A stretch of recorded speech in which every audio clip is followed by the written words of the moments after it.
Number they backed Earth slavery. Earth responded with fury, annihilating civilizations. The great chamber of the galactic concord was silent.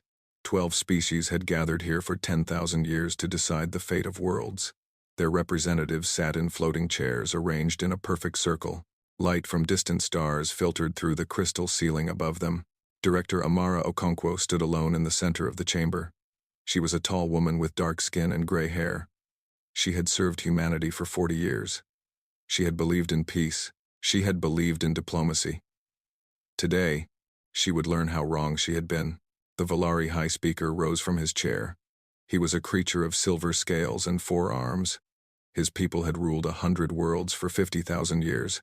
They looked at humans the way humans once looked at insects. The Valari Dominion presents its petition, he said. His voice echoed through the chamber. We ask the Concord to classify the human species as developmentally arrested. They have been in space for only 300 years.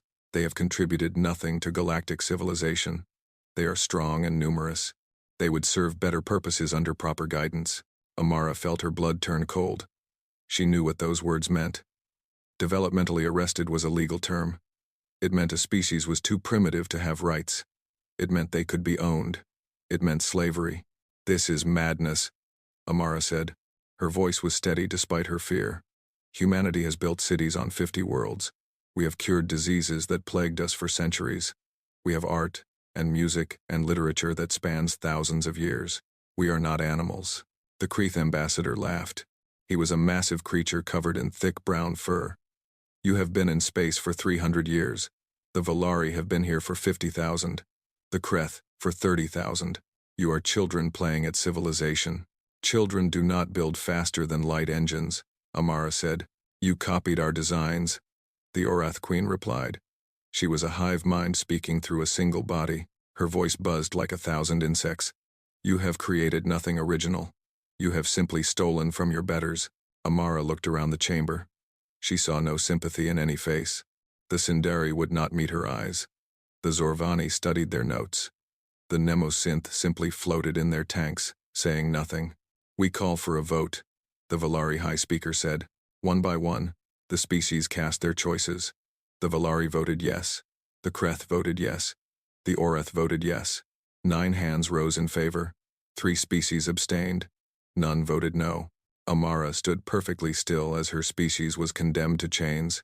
The motion passes, the Concord speaker announced. Effective immediately, humans are classified as developmentally arrested. They have no standing in galactic law. Their worlds have no sovereignty. Their people have no rights. The Valari High Speaker smiled. It was not a pleasant expression. We thank the Concord for its wisdom. Our harvesting fleets will begin collection within the month. Amara finally spoke. Her voice was quiet, but somehow it filled the entire chamber. You will remember this day. I promise you that. The Kreeth ambassador laughed again. Threats from a slave species. How entertaining. Amara said nothing more. She turned and walked out of the chamber. She did not look back. The harvesting began 3 weeks later. The first ships appeared above New Helsinki, a colony world of 12 million humans. The Valari fleet numbered 200 vessels. Earth's defense force sent 15 ships to stop them. The battle lasted 9 minutes. All 15 human ships were destroyed. Not a single Valari vessel was scratched. The slavers descended on the planet like locusts. They had stun weapons that dropped humans where they stood. They had cages that could hold 500 people each. They had quotas to fill. Maria Santos was 32 years old. She was a teacher. She had a husband named Carlos and 2 children named Elena and Pedro. She was walking them to school when the sky turned dark with alien ships. Mama, Elena said. She was 7 years old. What are those? Maria never got to answer. A beam of blue light struck her and she fell to the ground. When she woke up, she was in a cage. Carlos was beside her. Elena and Pedro were gone. Where are my children? She screamed. Where are my children? No one answered. The cage rose into the sky and carried her to a waiting ship. Across the planet, the same scene repeated 40 million times. Families were torn apart. Children were separated from parents. The old and weak were left behind. The young and strong were taken. The galaxy had decided humans were property. Now the galaxy was collecting its goods. The news reached Earth 3 days later. Director Okonkwo stood before the United Earth Council and told them what had happened. She showed them images of empty cities. She played recordings of screaming children. She read the names of the taken until her voice gave out. The council sat in stunned silence. "What do we do?"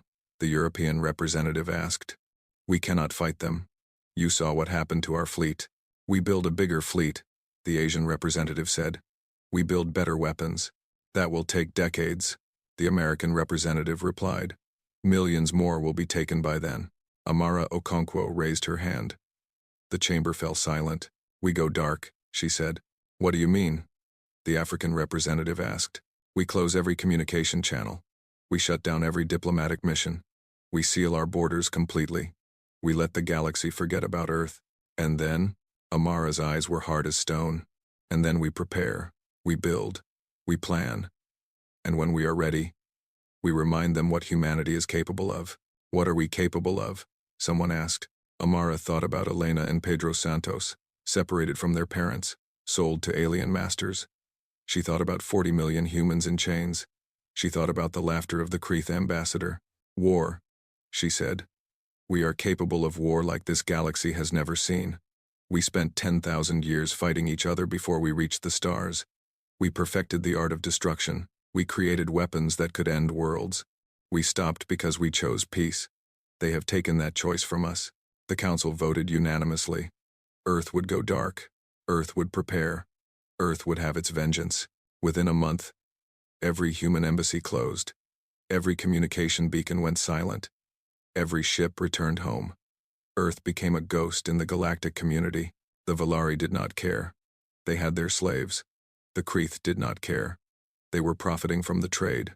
The Concord did not care. One minor species had accepted its fate. They were all wrong.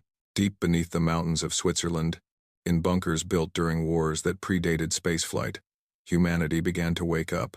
Factories that had been silent for centuries roared back to life. Scientists who had worked on peaceful research now focused on destruction. Soldiers who had never known real combat began training for the greatest war in history. Admiral Chenwei stood in the command center of Earth's new military headquarters.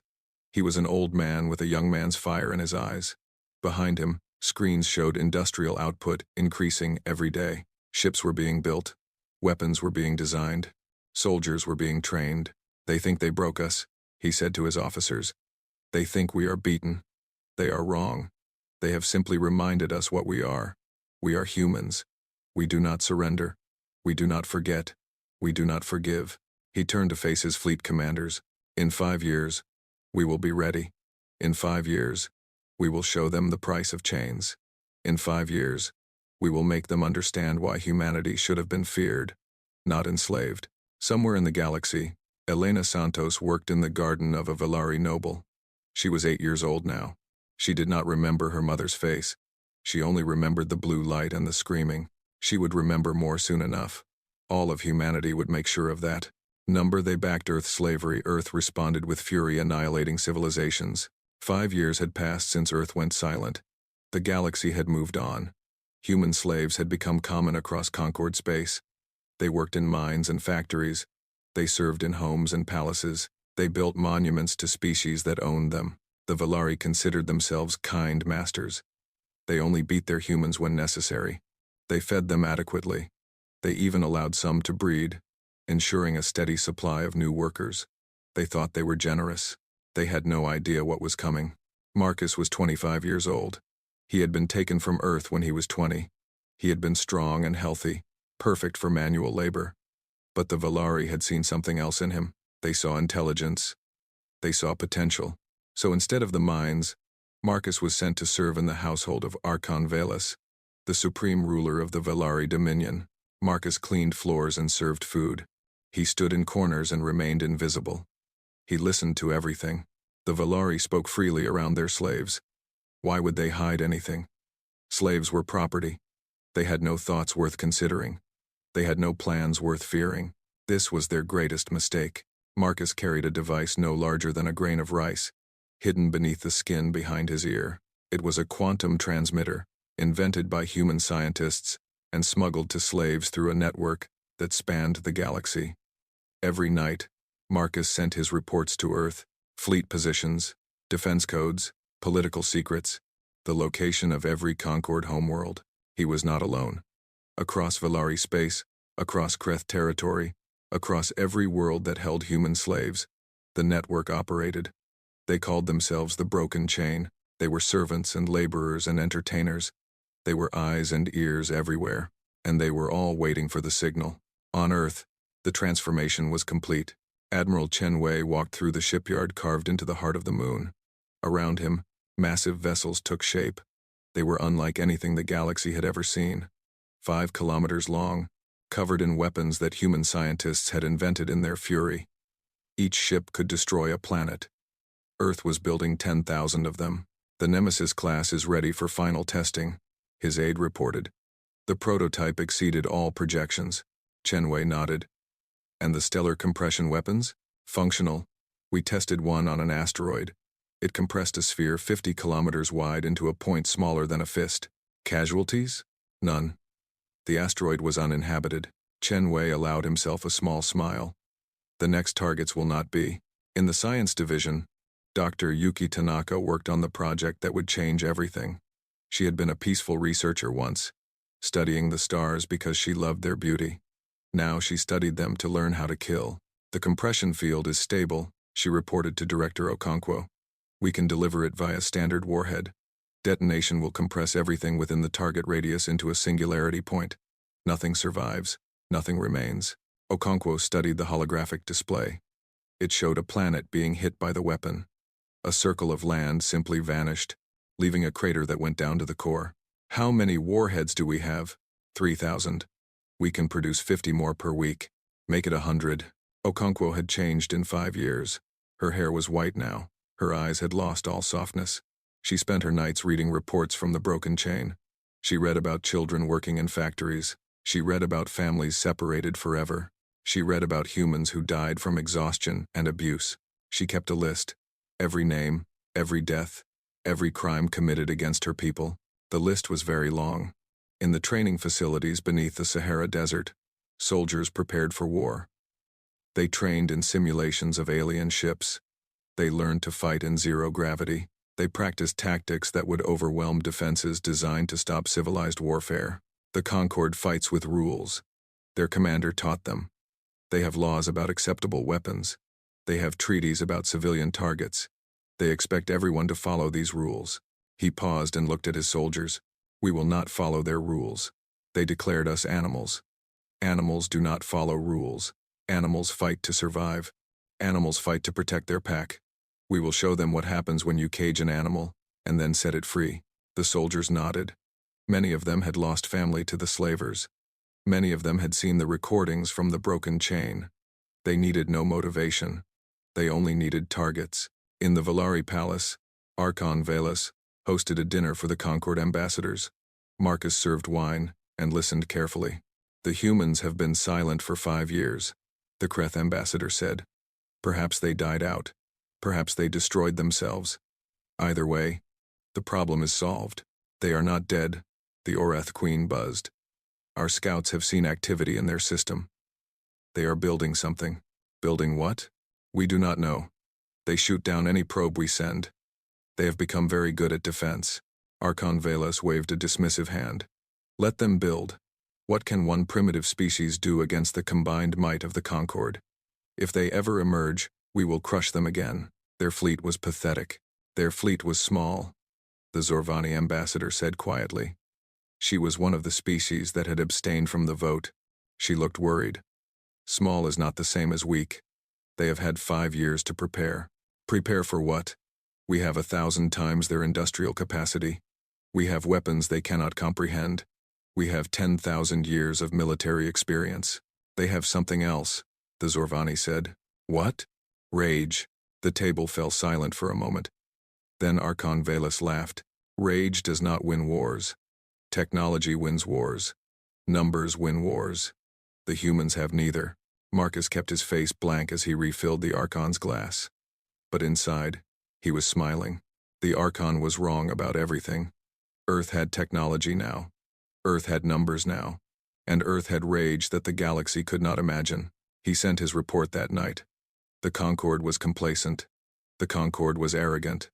The Concorde was ready to fall. The response came directly from Director Okonkwo. Signal, all broken chain operatives. Phase 1 begins in 30 days. Prepare for extraction. Marcus read the message 3 times. Then he deleted it and went back to work. He had 30 more days of servitude, 30 more days of bowing and scraping, 30 more days of pretending to be property.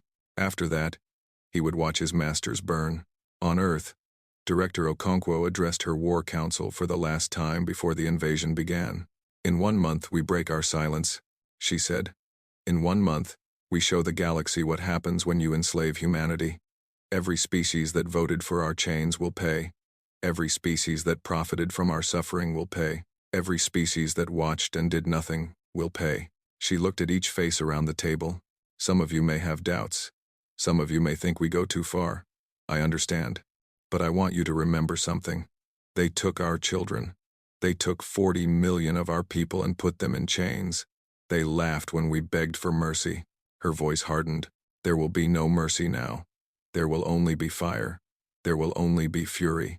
There will only be the justice that humanity delivers to those who wronged us. Admiral Chen Wei stood beside her. The fleet is ready. 10,000 ships, 2 million soldiers, 3,000 compression weapons. We have enough firepower to end civilizations. Then let us end them, Okonkwo said. Launch in 30 days. Target, Valaris Prime.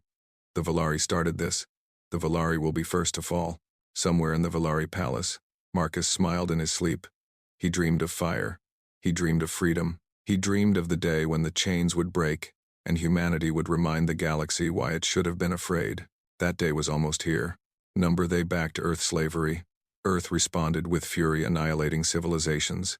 The sky above Valaris Prime was beautiful. Twin suns painted the clouds in shades of gold and purple. Crystal towers rose from the ground like frozen music. Gardens floated on anti-gravity platforms, filled with flowers from 100 worlds. 8 billion Valari lived on this paradise planet. They had ruled their corner of the galaxy for 50,000 years. They believed nothing could threaten them. Then the sky tore open. 10,000 human warships emerged from faster-than-light travel in perfect formation.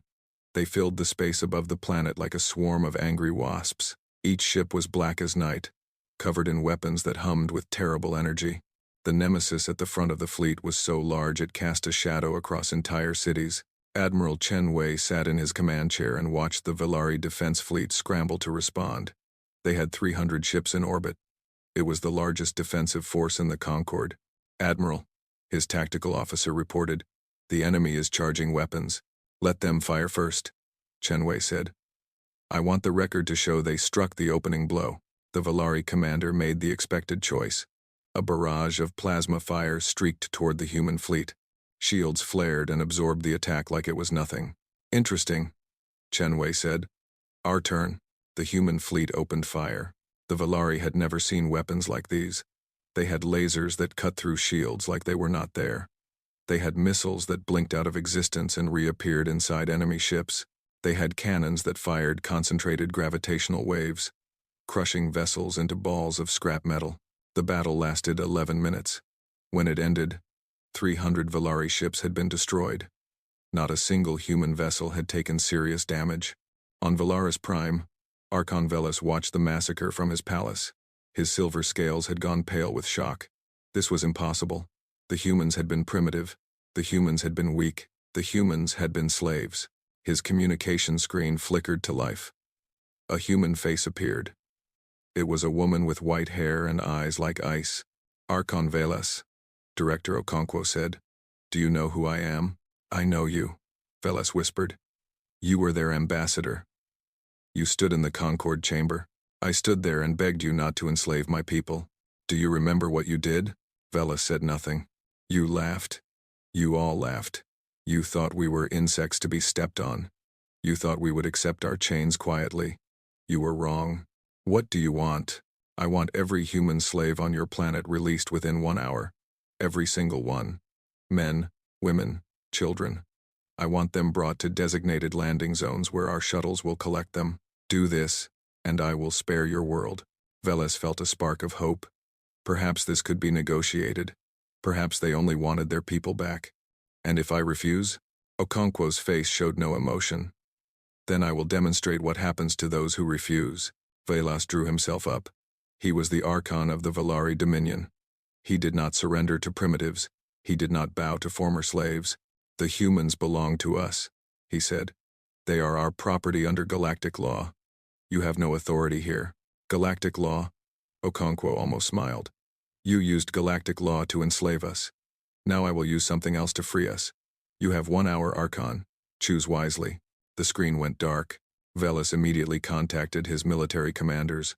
Gather all human slaves in secure facilities. They are our bargaining chips. The humans will not attack if they risk killing their own. It was a logical strategy. It was exactly what the Valari would do in the same situation. It was also a terrible miscalculation. 59 minutes later, Okonkwo contacted him again. Your time is up, Archon. I see you have not released the slaves. I have secured them, Velas said with false confidence. Attack my planet and you kill your own people. We already counted them as dead, Okonkwo replied. They would want us to continue. Every human slave in the galaxy would want us to continue. Your hostage strategy fails because we value justice more than individual lives, including our own. You're bluffing. Am I? A beam of light fell from the sky and struck the ocean 300 kilometers from the capital city. For a moment, nothing happened. Then the water began to move. It swirled like a drain, faster and faster. The ocean itself seemed to be collapsing inward. A sphere of water 30 kilometers wide simply vanished. Where it had been, there was only a hole in the sea that immediately began filling with rushing waves. 2 coastal cities were caught in the compression field. They and their 5 million inhabitants ceased to exist. Archon Velas fell to his knees. That was your warning shot, Okonkwo said. Release the slaves now or the next one falls on your capital. Wait, Velas screamed. I'll release them. I'll release them all. Too late. You had your chance. Now you learn that humanity does not give second chances. The second compression bomb fell on the industrial zone. 20 million Valari died in an instant. The third bomb fell on the agricultural districts, the fourth on the military bases, the fifth on the residential zones that had once housed human slaves. By the end of the day, Valaris Prime's population had been reduced by half. The crystal towers lay shattered. The floating gardens had fallen from the sky. The paradise planet had become a graveyard, and still the bombs fell. Human shuttles descended through the chaos to collect slaves from the facilities where they had been gathered. Valari guards fled rather than face the armored soldiers who came for their property. Chains were broken. Slaves were carried to safety. Children who had never known freedom saw human soldiers and wept with relief. Marcus was among those rescued. He had spent 5 years in the Archon's palace. Now he stood in the ruins of that palace and watched Velas grovel before Director Okonkwo. Please, Velas begged. We surrender. We surrender everything. Just stop the bombing. Okonkwo looked at him with cold eyes. How many times did human slaves beg you for mercy? I don't know. The number is in the millions. Every single one was ignored. Why should I treat you differently? Because you are better than us. Because humans are compassionate. We were compassionate. We asked for peace, and you gave us chains. Now you will receive what you deserve. She turned to her guards. Take him to Earth. He will stand trial for crimes against humanity. His sentence will be decided by the families of those he enslaved. As they dragged Velas away, Okonkwo activated a galaxy-wide broadcast. This is Director Okonkwo of the United Earth Fleet. Today we have delivered justice to the Valari for their crimes against our people. But the Valari did not act alone. 9 species voted to enslave humanity. Every one of them will face the same judgment. Every species that profited from human suffering will pay the same price. She paused to let her words sink in. You have 1 standard month to return every human being taken from us. Return them healthy and unharmed. Return them with apologies and compensation. Do this, and we may show mercy. Her eyes hardened. Fail to do this, and we will come for you. What happened to Valaris Prime today will seem gentle compared to what follows. We are humanity. We do not forget. We do not forgive. And we are no longer slaves. The broadcast ended. Across the galaxy, 9 species began to panic. The Kreth called emergency military councils. The Orith queens screamed at each other through their hive links. The Sindari began loading their ships for evacuation. In the Galactic Concord chamber, now empty of any authority, the Kethari ambassador sat alone. We should have listened, she whispered to no one. When she warned us, we should have listened. Above Valeris Prime, Admiral Chenwei ordered his fleet to move on to the next target. Behind them, rescue ships continued collecting human slaves. Behind them, a planet burned. It was only the beginning. They backed Earth slavery. Earth responded with fury, annihilating civilizations. The galaxy had become a place of fear. News of Valeris Prime spread across 1,000 worlds in hours. Species that had never heard of humanity now whispered the name with terror. The destroyers had come. The slaves had become masters of fire. Director Okonkwo's deadline passed. 1 month had not been enough time for panic to become action. The Concord species argued and debated and blamed each other. Some returned their human slaves. Most did not. They believed the humans could not sustain their assault. They believed their combined forces could stop the invasion. They were wrong about everything. The Kreth hegemony was second to fall. The Kreth were warriors. They had fought 100 wars across 10,000 years. They believed their military strength would protect them. They gathered a fleet of 2,000 ships and waited for humanity at the border of their space. Admiral Chenwei split his forces. Half attacked from the front, keeping the Kreth fleet occupied. The other half appeared behind enemy lines through a new form of faster-than-light travel that the Kreth had never seen. In 3 hours, the Kreth war fleet was surrounded and destroyed, but the Kreth had one more strategy. They gathered their human slaves and used them as living shields around their major cities. The broadcasts showed humans chained to buildings and bridges. Any attack would kill thousands of innocent people. They think this will stop us, Admiral Chenwei told his officers. They still do not understand what they created. The human fleet did not attack the cities. Instead, they attacked everything else. Shipyards, military bases, power plants, communication centers. Within 2 weeks, the Kreth had no way to travel between their own planets. They had no way to talk to each other. They sat in darkness while their civilization crumbled around them. Meanwhile, human ground forces landed secretly on every Kreth world. They moved through cities at night, freeing slaves one building at a time. They were ghosts. They were shadows. By the time the Kreth realized what was happening, 80% of their human captives had been rescued. Then the attacks on the cities began. The Kreth Primarch surrendered after 3 weeks. He was dragged before Okonkwo in chains made from the same metal that had bound human slaves. "You used our people as shields," Okonkwo said.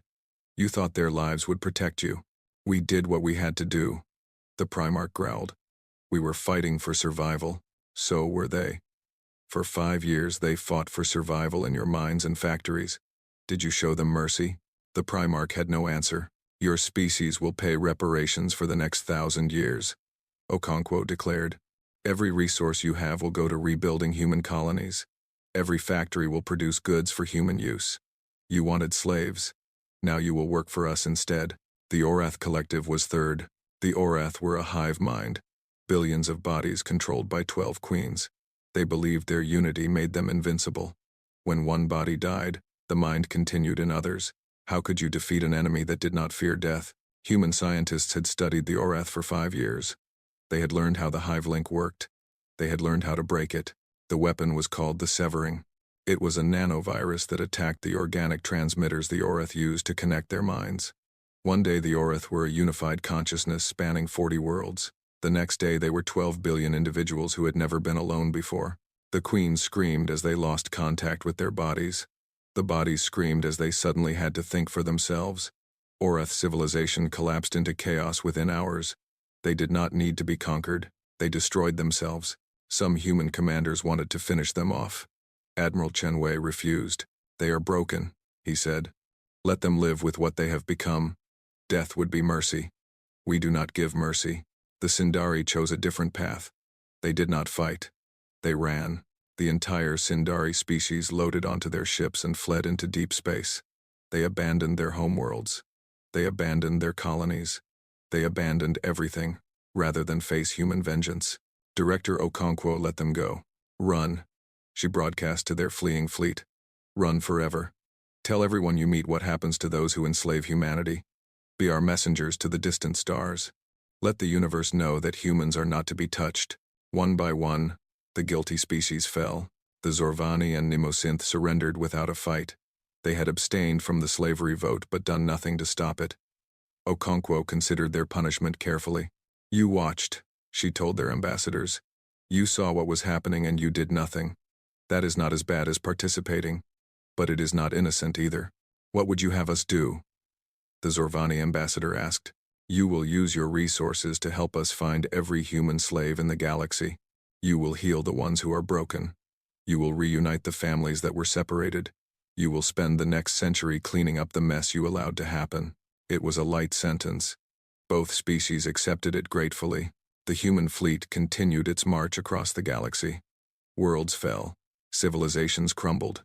Species that had ruled for millennia discovered they were not as powerful as they believed, and behind the war fleet came the rescue ships. On a small moon in former Valari space, a medical ship landed to collect survivors from a mining operation. Dr. Sarah Chen led her team through tunnels where humans had worked in chains for years. The conditions were terrible. No light, no clean water, bodies that had been left where they fell. They found a group of survivors huddled in the deepest tunnel. Most were too weak to stand. Many would never fully recover. Among them was a girl named Elena Santos. She was 13 years old now. She had been 7 when she was taken. She did not remember her parents. She barely remembered Earth. All she knew was darkness and work and pain. "It's okay," Sarah told her. "You're safe now. We're taking you home." Home. Elena did not understand the word. Earth. Where you were born. Where your family is waiting. Elena started to cry. She did not know why she was crying. She had forgotten what hope felt like. On the rescue ship, she was cleaned and fed and given a soft bed to sleep in. Counselors talked to her for hours. They told her she was free. They told her she would never be a slave again. They told her that humanity had come to save her. "Why?" she asked. "Why did you come?" "Because you are one of us," the counselor replied. "And we do not leave our people behind." Back on the flagship, Director Okonkwo received casualty reports. Her campaign had killed billions. Entire species had been reduced to remnants. Worlds that had stood for millennia were now ruins. Admiral Chen Wei found her staring at the numbers. "Having second thoughts?" he asked. "No," she said. "Just counting the cost. They started this. I know.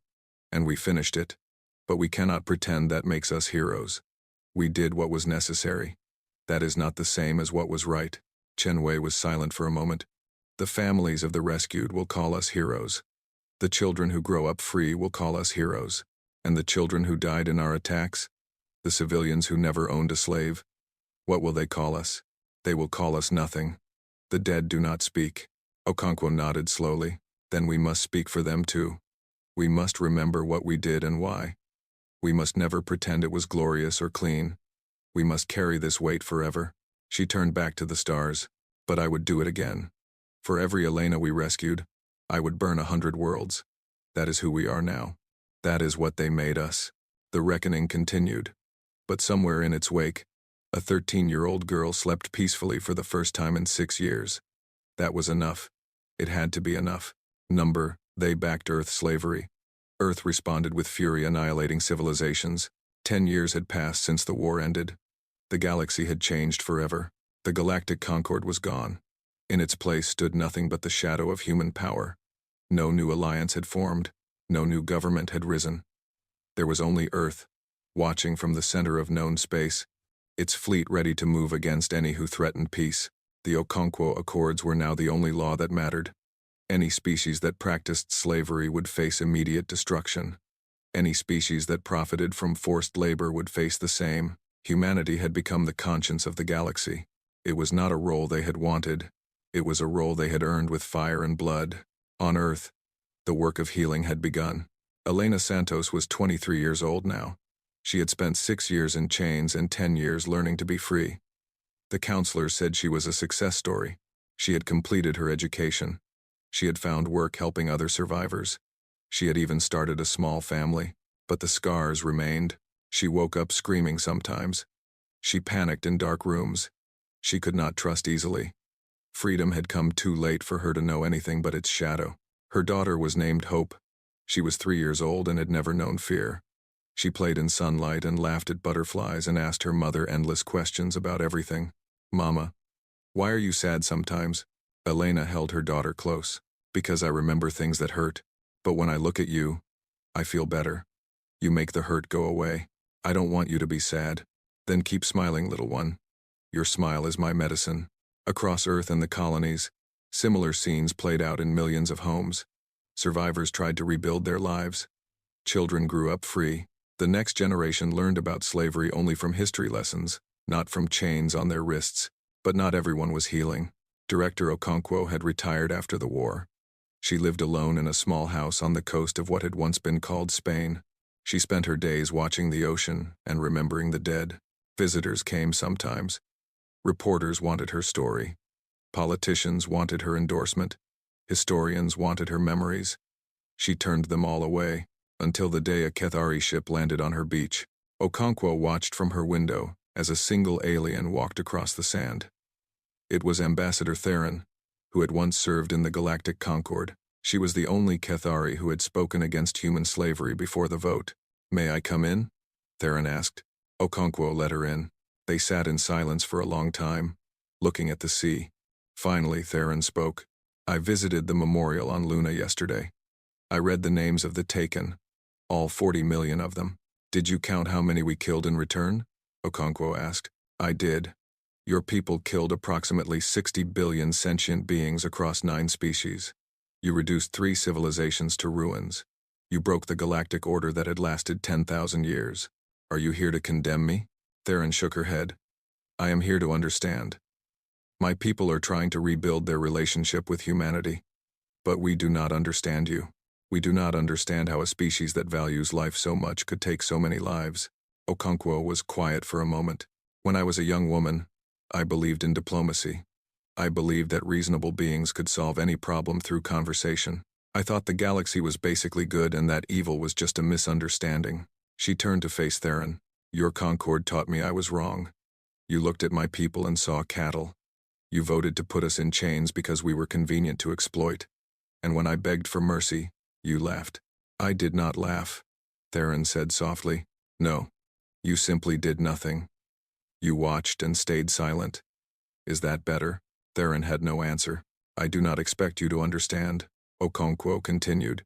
"Your species has never been enslaved. You have never felt chains on your wrists or watched your children sold to strangers. You cannot imagine what that does to a people." "Then help me imagine." Okonkwo stood and walked to her window. "We are a violent species. We spent most of our history killing each other. We invented 1,000 ways to cause pain and death. When we reached the stars, we tried to leave that violence behind. We tried to become civilized." She turned back to Theron. "Your Concord reminded us of what we truly are. You woke the monster we had put to sleep. And once awake, it could not be controlled. It could only be aimed. Do you regret what you did? Every day, every hour, every minute, I see the faces of the dead in my dreams. I know that many of them were innocent. Children who never owned a slave, families who opposed what their governments did." Her voice hardened. "But I also see the faces of our rescued. I see Elena Santos, who was 7 when they took her. I see Marcus, who spent 5 years serving the creatures who enslaved him. I see 40 million humans who came home because we refused to accept their chains. Would you do it again?" Okonkwo met her eyes. "Yes, 1,000 times yes. That is my truth, Ambassador. I am not a hero. I am not a monster. I am simply a human who did what she believed was necessary. History will judge me. I have accepted that." Theron stood to leave. "My people wish to form an alliance with Earth. A true alliance, based on equality and respect. Why would we trust you? Because we have learned our lesson. Because we watched what happened to those who did not respect humanity. Because we wish to be your partners, not your victims." Okonkwo almost smiled. "Then prove it. Help us heal our wounded. Help us find the slaves still hidden in the dark corners of the galaxy. Help us build a future where no species will ever enslave another." "We will," Theron promised. 3 months later, Okonkwo died in her sleep. She was 92 years old. She had spent half her life fighting for her people, and the other half remembering what that fight had cost. Half the galaxy mourned her. They called her a liberator. They called her the Mother of Freedom. They built statues in her honor on 100 worlds. The other half celebrated her death. They called her a butcher. They called her a monster. They cursed her name in languages that humans could not speak. Both reactions proved her point. Humanity had made itself unforgettable. For better or worse, the galaxy would never look at humans the same way again. On the memorial moon, Elena Santos brought her daughter Hope to see the names. Millions of them, carved into walls of black stone that stretched to the horizon. Who are all these people? Hope asked. They are our family, Elena said. All the humans who were taken from us. We put their names here so we would never forget. Why would anyone take them? Because they thought we were weak. They thought we would not fight back. They were wrong. Hope looked at the endless names. Are we safe now? Elena knelt beside her daughter. Yes, little one. We are safe. Because your grandmother's generation made sure of it. They fought and died and did terrible things so that you could grow up free. That is their gift to you. Never forget it. I won't. Mama, in the distant reaches of space, a human patrol ship encountered an unknown alien vessel. It was a first contact situation. A new species, never before documented, had entered human space. The alien broadcast a message in broken human language. We have heard of Earth. We have heard of humanity. We come in peace. We wish to establish friendship. Captain Jonas Reyes studied the alien ship on his screen. It was small and clearly unarmed. They seemed genuine. Welcome to our territory, he broadcast back. We are humanity. We protect these stars. We have heard stories. Stories of great war. Stories of vengeance against slavers. Those stories are true. A long pause. We wish to ask one question. We have been advised by others to ask before any negotiation. Ask, what is humanity's law? Captain Reyes smiled. It was not a warm smile. We have only one law for the galaxy. One rule that cannot be broken. One truth that every species must understand. Tell us. Never enslave anyone. Never allow slavery to exist where you have power to stop it. Do this, and humanity will be your friend forever. Break this law, and humanity will be your enemy. You will not survive our enmity. Another long pause. We understand. We accept your law. Then welcome to the galaxy. We look forward to knowing you. The communication ended. Captain Reyes leaned back in his chair and looked at the stars. Humanity had paid a terrible price for its freedom. They had killed billions. They had burned civilizations. They had become the thing they had always feared becoming. But the chains were broken. The slaves were free. And no species would ever look at a human again and see something to be owned. It was enough.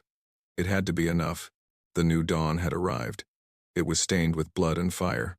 But it was theirs, and they would protect it forever.